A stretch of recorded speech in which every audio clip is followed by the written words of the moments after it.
After leaving Wellington, it was good to be back on the road again. We headed straight for Mt Taranaki, a spectacular volcano.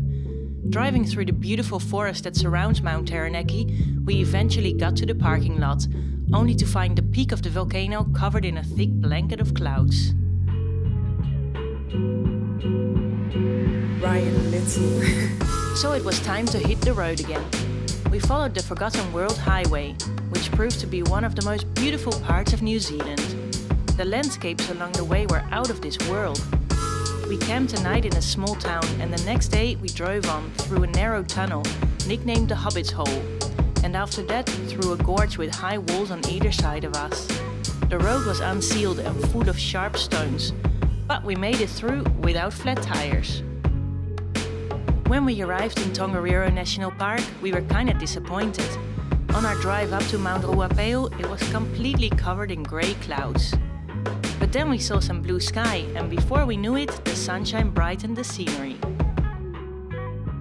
We've made it to Tongariro National Park. It's very cold up here, but the clouds have cleared and it's beautiful. From Tongariro, our plan was to get to Lake Taupo. In the early evening, we arrived and found a free campsite.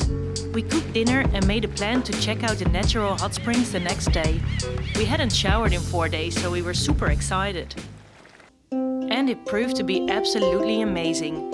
After stripping down to our swimmers in the cold and clambering over some slippery rocks and mud, we were rewarded with fantastic hot water straight out of the earth.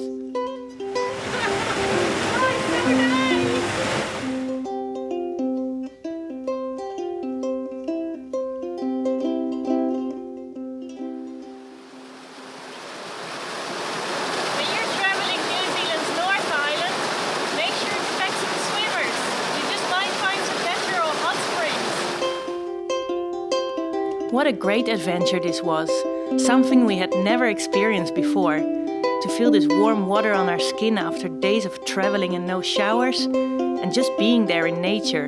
No crowds of people, no fancy swimming pools, no changing rooms, no entrance fee. We were addicted and wanted more. This was going to be our mission during the rest of our North Island road trip.